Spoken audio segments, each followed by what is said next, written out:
7. This series has been stellar. It's win or go home. Denver just outworking the hustle plays. They can't miss. I didn't see this coming at all, the way this series has gone. It's been an offensive explosion for the Nuggets in that third quarter. Everything going right. Denver dominates Game 7, and it's on to the second round for the Nuggets. Good all the way around for Denver. We got to focus in, though, on a guy by the name of Russell Westbrook, because he's been something the last couple of games. There's Nikola. He's always something. After Game 1, Russ had an interesting take on his role on the team. The job is to be able to be the low man and find ways to keep my leg up. It just kind of mess things up when you get in there. So, yeah, that's something like jumps the route there, gives it to Aaron Gordon for the slam. So making his presence felt, and then misses the foul shot. But look at him, beats everyone to the ball and puts it back in. Emotion, intensity, he's always done that. And then there he goes, steals another one. 36 years old, still bouncy, hanging on the rim a little there. And then he does it again, and he's gonna get a little bit more hang time on the rim. Yeah, on the trapeze. He gets a T, but it doesn't matter at this point. They're up by 30-something points. Here's what it sounded like on the Nuggets Broadcast Network. Look out below! There he goes again! That's going to be a technical foul, and Westbrook doesn't care. The only people he's not yelling at is the announcers. Russ, fourth player ever with 15 points, 5 assists, 5 rebounds, and 5 steals in a Game 7.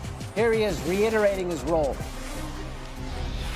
My job for this team is to bring my energy, bring my competitive spirit, nature, whatever that may be. I think I told y'all this after Game 1.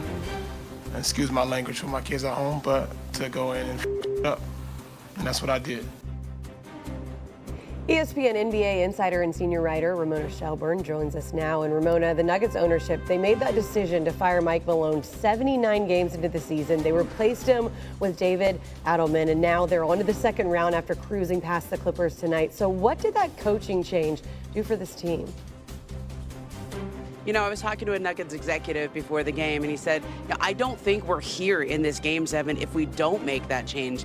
And when I talked to Nikola Jokic afterwards, I said, you said afterwards when they made that change, he was standing there in Sacramento for the first game under David Adelman, and he said, when ownership makes a change like that, they do it to give us a jolt. He goes, they got exactly what they wanted out of that change, because the Nuggets have really found themselves in this series. Sometimes, I know it was a 7-game series, they lost a couple of games big, but this game here, Game 7 at home, was their best game since David Adelman has taken over. And you head right into Oklahoma City, where you're playing a 68-win team. Ramon, you mentioned it. It was kind of a back-and-forth series, some of them a little bit lopsided, but tonight, lopsided as well, because the Clippers, they just fell flat in this deciding game.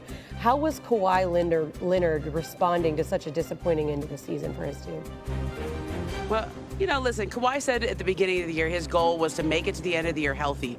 And that sounds simple, but for Kawhi Leonard, that is everything, because he has always gotten hurt at the wrong times. They've had playoff runs where he gets hurt in the middle of the series, or he's trying to be healthy as he heads into the end of the year. And this year he finally did make it here healthy at the end of the season. He's not going into the offseason trying to rehab something or having another surgery, but he said, I'm still thinking about this loss, even though he's proud of the fact that he's here, but I'm still thinking about the loss, and that's really not, their goal was not to lose in the first round of the playoffs, even though, quite frankly, they lost Paul George as a free agent. Nobody really gave them much of a chance this year. So for them to have the kind of finish they did to the year and close it out, even though they lose in 7 here, it was a pretty good end to the year. Yeah, it's always hard to lose, but especially in a Game 7, the way that they did, such a blowout fashion there. Ramona Shelburne joining us with the latest here on SportsCenter. Ramona, thanks.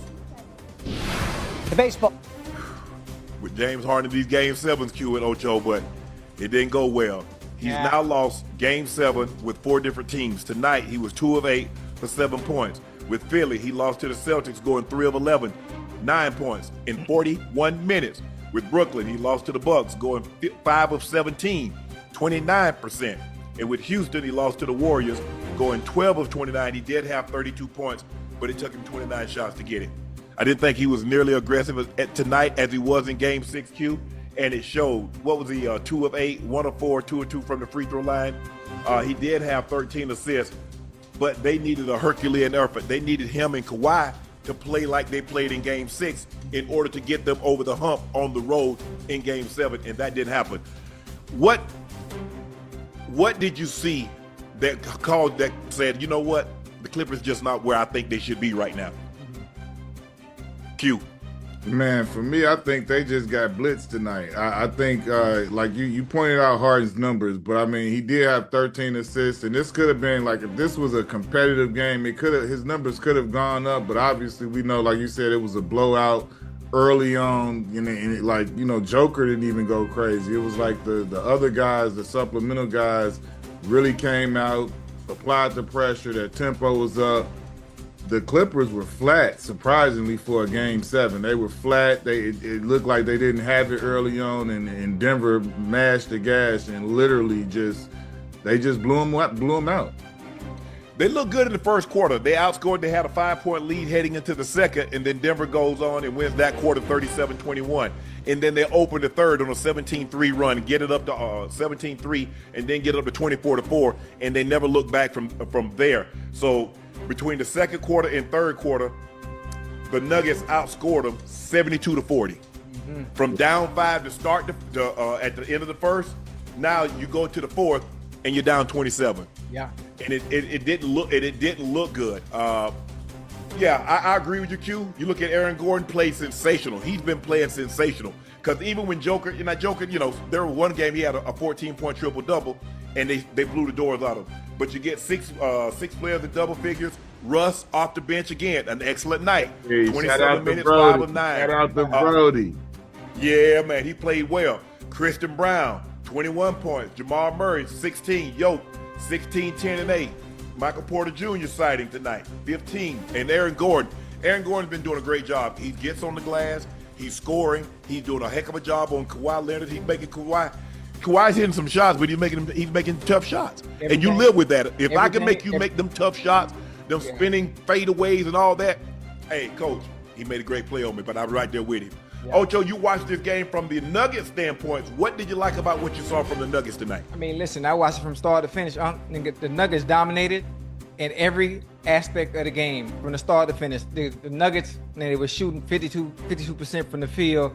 They out-assisted Clippers 24-16. They controlled the tempo. They had much more want to for it to be a Game 7. It seemed like the Clippers was flat. Like Q said, you got to want to be there. You got to want to play. Obviously, you got to win or you go home. They had no type of reassurance, like they really wanted to be there anyway. Michael Porter Jr. delivered a two-way masterpiece out there. Man, he had 15, 6-11 shooting, and 6 rebounds, but also the bench. Joker did his thing. Aaron Gordon did his thing. Westbrook brought energy. He only scored 9 points, but he brought energy. No, he had 16. Oh, he had 16? 5 of 9. Yeah, he had 16 points. Yeah, 5 of 9 was 16. The bench did well too. But Westbrook energy though, but that do something for a team, man. When he coming in, he might have got a tech, but man, that was intentional. What y'all talking about? That was intentional. Yeah, oh, he did it on purpose? You didn't see what I saw? Yeah, he did it on purpose. I thought he didn't want to let the rim go because he was gonna land on dude. No, sir. That was intentional. You didn't see when he landed, said, yeah, give me the tech and I don't care. Get him the up out of here and well